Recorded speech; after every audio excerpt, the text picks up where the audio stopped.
ये कहते हैं कि शिक्षा शेरनी का दूध है, जो पिएगा वो दहाड़ेगा। लेकिन भारत का युवा पढ़ लिख कर भी थक चुका है।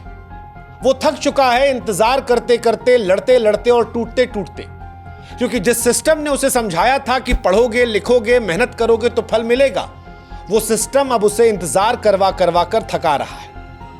लाखों युवा ऐसे हैं जिन्होंने रेलवे की नौकरी के लिए खेत छोड़ दिए थे, घर छोड़ दिए थे, सपने बुने थे, जी जान से पढ़ाई की थी, घर परिवार से दूर कोचिंग की भीड़ में किराए का कमरा लेकर आधा पेट खाना खाकर दिल में उम्मीद जगाकर पढ़ रहे थे कि एक रोज नौकरी मिलेगी। लेकिन भर्तियां अधूरी है, नियुक्तियां अटकी हैं, जवाब गायब है।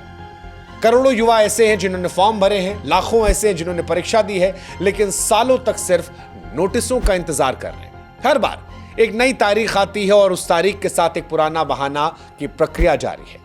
शायद यही वजह है कि सोशल मीडिया पर बीते 48-72 घंटे में लाखों युवा ऐसे हैं जो देश के कोने कोने से ये सवाल पूछ रहे हैं कि भाई हमारा क्या कसूर है। रेलवे रिफॉर्म हैशटैग डालकर वो ये सवाल पूछ रहे हैं। लेकिन अफसोस की बात है कि सोशल मीडिया पर यह आवाज उठाने के बावजूद सरकार खामोश है, रेलवे बेपरवाह है और सिस्टम मानो एक बिना आत्मा की मशीन सा है। यह गुस्सा सिर्फ नौकरी की देरी का नहीं है, ये टूटे भरोसे की चिंगारी का भी है, जो ये सवाल बनकर देश की नींद तोड़ रहा है कि क्या हमारे बच्चों के सपने यूं ही टूट जाएंगे। सच कहे तो सिस्टम ने युवाओं को बड़ा निराश किया। इन युवाओं ने फिर भी हिम्मत दिखाई, हौसला दिखाया। एक्स से लेकर इंस्टाग्राम, फेसबुक, यूट्यूब, हर जगह पर hashtag railway reforms, hashtag youth for job, तमाम हैशटैग लगाए और ये कोशिश की कि सरकार को आवाज सुनाई जाए। सिर्फ हंगामा ना खड़ा किया जाए, कुछ इसके जरिए हासिल भी किया जाए। 20 लाख से ज्यादा पोस्ट ऐसे हैं जो वायरल हो चुके हैं। तमाम बच्चे लगातार ये कह रहे हैं कि भाई हम कब तक इंतजार करें, और हर वो पोस्ट, हर वो ट्वीट जो आ रहा है उसमें कहानी है। कोई ऐसा लड़का है जिसने उम्र की सीमा पार कर ली है लेकिन फिर भी नई भर्ती के लिए फॉर्म भर रहा है। कोई ऐसा छात्र है जो दिन में मजदूरी कर रहा है और रात में पढ़ाई करता है कि सरकारी नौकरी आ जाएगी। कोई बेटा है जो बीमार माता पिता के बेहतर भविष्य के लिए इस नौकरी का इंतजार कर रहा है। कोई बेटी है जो कह रही है कि भाई पहली घर की होंगी, नौकरी मिल जाएगी। सोशल मीडिया को फिलहाल इन तमाम लोगों ने डिजिटल अदालत बना रखा है। युवा अपनी कहानियां साझा कर रहे हैं, जवाब मांग रहे हैं। लेकिन दिक्कत यह है कि ये सब कुछ देखने के बाद भी सिस्टम खामोश है और ये चुप्पी अब बर्दाश्त के बाहर है। सोशल मीडिया ने इन युवाओं को एकजुट तो किया है, छोटे गांवों से लेकर बड़े शहरों तक आवाजें उठी हैं, लेकिन दिक्कत यह है कि सिस्टम इनको देख नहीं रहा।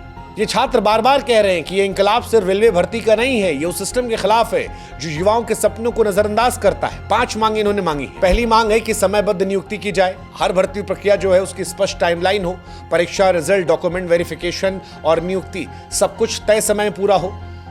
मतलब ये बड़ी समस्या है। उदाहरण के तौर पर आरआरबी एनटीपीसी 2019 की परीक्षा के रिजल्ट में 4 साल से अधिक वक्त लगा। दूसरी मांग इनकी है कि लंबित भर्तियों पर तुरंत कार्रवाई की जाए। ग्रुप डी, आरआरबी, एनटीपीसी तमाम भर्ती प्रक्रिया सालों से अधूरी है। इनके रिजल्ट और नियुक्तियां तुरंत घोषित हो। युवाओं को जानने का हक है कि उनकी मेहनत का नतीजा कब कैसे मिलेगा।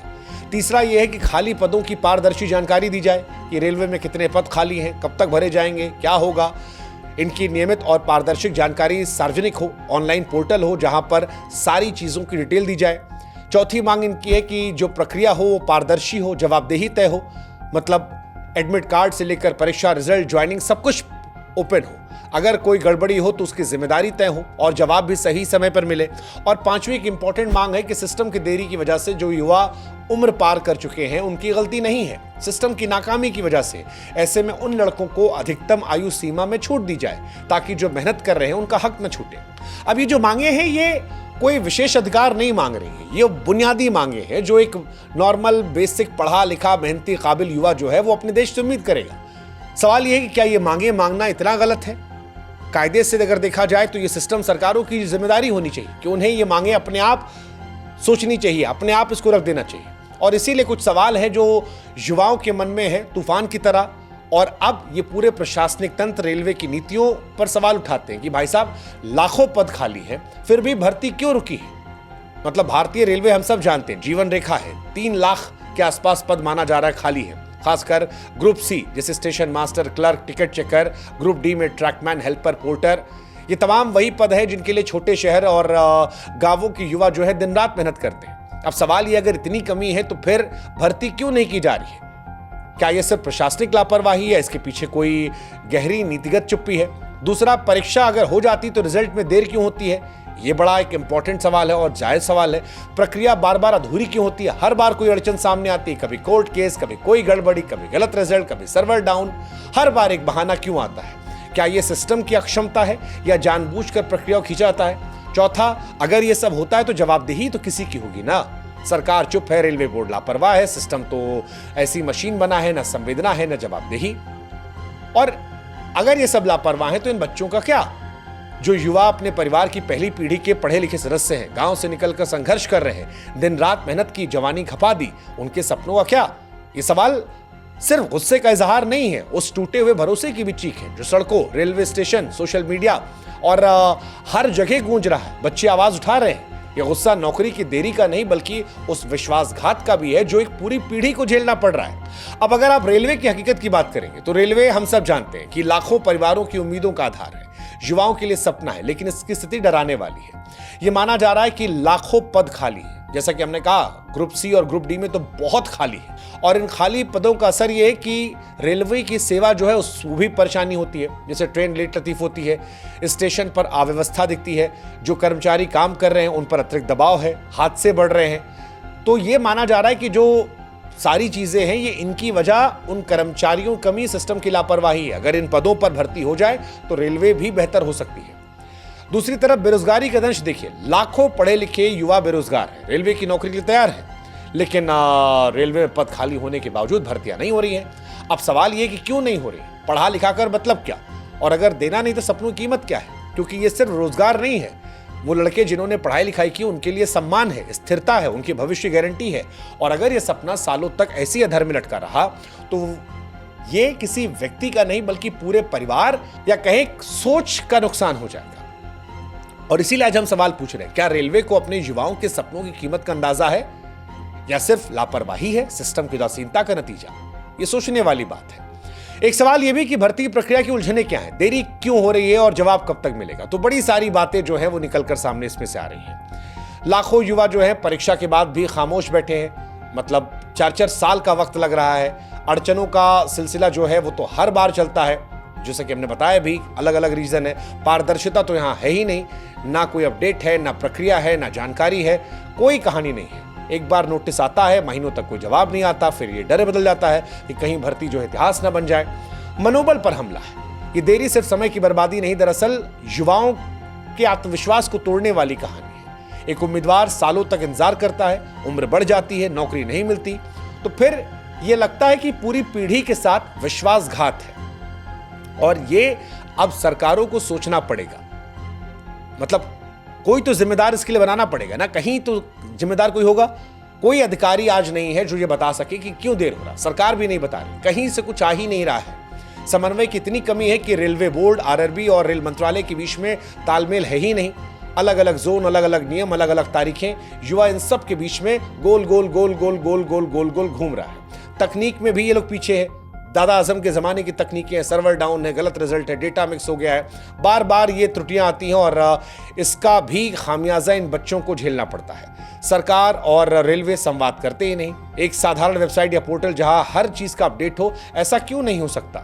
ये सारी चीजें जो है बताती हैं कि नीति जो है वो नहीं है। हर बार युवाओं को नए सिरे से शुरुआत करनी पड़ती है और ये बहुत संवेदनहीन है। युवाओं के सपनों के साथ ये गहरा मजाक है। ये सिस्टम का ऐसा लगता है नैतिक पतन है, पूरे तंत्र की विफलता दर्शाती है। जब देश की सबसे बड़ी नियोक्ता संस्था में भर्तियां सालों तक लटकती हैं तो सिर्फ युवाओं का नहीं बल्कि पूरे देश का नुकसान होता है।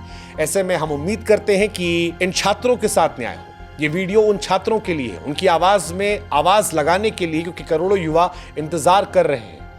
लाखों बच्चे एग्जाम देकर बैठे हैं और ये काफी नहीं है। हम चाहते हैं कि ये चीजें बेहतर हो। रेल मंत्रालय समय पर नीतियां निर्देश दे, भर्तियों को प्राथमिकता दी जाए, तकनीकी एजेंसियां जो हैं वो बेहतर चीजें करें और जो नहीं कर रहा है उस पर कार्रवाई हो। जो जानबूझकर खामोश हो रहा है, जो भर्तियों को लटका रहा है, उन पर कार्रवाई हो। गलत रिजल्ट मतलब अगर आता है तो युवा सड़कों पर उतरते हैं, लेकिन अधिकारी पदों पर बैठे रहते हैं। भर्ती लटकती, कोई जवाब नहीं आता, कोर्ट में तारीख मिलती है, जवाब नहीं मिलता है। तो कुल मिलाकर यह सवाल है कि यह कैसा लोकतंत्र है जहां पर मेहनत करने वालों को इंतजार मिलता है? कैसी जवाबदेही है जहां पूछने पर चुप करा दिया जाता है? सरकार को समझना होगा कि यह सिर्फ भर्ती का मामला नहीं, करोड़ों परिवार का सवाल है जिन्होंने अपने बच्चों की मेहनत पर भरोसा किया। ये उन युवाओं का सवाल है जो अपने गांव की उम्मीद बनना चाहता है। ये उस देश का सवाल है जो अपने बेहतर भविष्य को आकार देखना चाहता है। और आज युवा सिर्फ नौकरी नहीं मांग रहा है, वो भरोसा मांग रहा है। उस सिस्टम पर भरोसा जिसने उसके भविष्य को अधर में लटका रखा, उस संविधान पर जो विश्वास किया उन्होंने, वो भरोसा चाह रहा है। लोकतंत्र पर विश्वास कि मेहनत करोगे सफल हो जाओगे। ये एक बहुत बहुत महत्वपूर्ण सवाल है और हम आशा करते हैं कि इन सवालों का जवाब मिले। बार बार छात्रों को सड़कों पर उतरना ना पड़े, उन्हें सोशल मीडिया पर कैंपेन न चलाने पड़े। बच्चे पढ़ने के लिए हैं, पढ़ने के बाद उन्हें नौकरी मिलनी चाहिए। आज लाखों लड़के जब एक साथ चेतावनी दे रहे हैं, ट्रेंड चला रहे हैं, तो ये दुर्भाग्यपूर्ण है। एक देश के तौर पर ये दुर्भाग्यपूर्ण है और इसको सोचने पर सरकारों को मजबूर होना चाहिए। सरकार सिस्टम को इस पुकार और गंभीरता से लेना चाहिए। जवाबदेही सिर्फ भाषणों में नहीं, फैसलों में दिखनी चाहिए। बेहतर है कि सिस्टम सुधारा जाए, पारदर्शी बनाया जाए, युवाओं के भरोसों को लाया जाए। भारत का युवा अब और इंतजार करना डिजर्व नहीं कर सकता। वो सिर्फ नौकरी नहीं, आपसे सम्मान मांग रहा है, अपने परिवार की उम्मीदों को जिंदा रखने की बात कर रहा है, इस देश के भविष्य को बेहतर बनाने की बात कर रहा है। तो बेहतर है कि कोई सामने आए और ये कहे कि हाँ गलती हुई है, सुधार किया जाएगा, नौकरी दी जाएगी। बेहतर है, अभी भी वक्त है कि बातें नहीं काम हो, वादे नहीं नियुक्तियां हो, सपने नहीं हकीकत बने। क्योंकि जब युवा ये सवाल करता है तो वो सरकार से नहीं, पूरे सिस्टम से करता है। और अगर ये देश अपने युवाओं का भरोसा नहीं जीत पाया तो यकीन मानिए ये सिर्फ पीढ़ी का नहीं बल्कि पूरे देश का नुकसान होगा। क्या हम अपने देश का नुकसान करेंगे? ये भारत के भविष्य का सवाल है। क्या हम अपने युवाओं को वो हक दे पाएंगे जिसके हकदार हैं, या फिर उनके सपने सिर्फ आंकड़ों में दर्ज होकर रह जाएंगे? लाखों बच्चे बीते 4-5 दिनों से हमसे कह रहे थे हम जगे, हम इस विषय पर बात कर रहे हैं। सरकार जगेगी? आशा करते हैं सरकार जगे, ये आवाज सिस्टम के कानों तक पहुंचे। इसी उम्मीद के साथ जय हिंद, जय भारत। और तमाम जो बच्चे ये सुन रहे हैं, हम आपके साथ हैं इस लड़ाई में, हम आपके साथ मजबूती से खड़े हुए हैं। इस देश के बेरोजगार युवाओं के साथ हम हैं। रेलवे रिफॉर्म के जरिए जो छात्र अपनी आवाज को बुलंद कर रहे हैं, हम उनके साथ हैं। समय समय पर हम आपकी आवाज को बुलंद करते रहेंगे। लेकिन आज इस वीडियो में और जानकारियां हम दें उससे पहले गुजारिश हमारी आपसे कि आप भी हमारे व्हाट्सएप चैनल से जुड़िए। आप हमारे साथ जुड़ेंगे, हमें सब्सक्राइब करेंगे तो हमारी भी ताकत मजबूत होगी और ऐसे बुनियादी मुद्दों पर हम आपके साथ मिलकर बेबाकी से और आवाज को बुलंद कर पाएंगे। लिंक हमने डिस्क्रिप्शन में दे रखा है, आप जुड़िएगा हमारे साथ, हम आपके साथ हैं। आपकी परेशानी को डिजिटल से लेकर टीवी तक, सिस्टम के कानों तक, सरकार के कानों तक हम पहुंचाएंगे। ये हमारी आपको वादा है, लेकिन आपको भी हमारी ताकत बनना पड़ेगा, ये वादा आप कीजिए।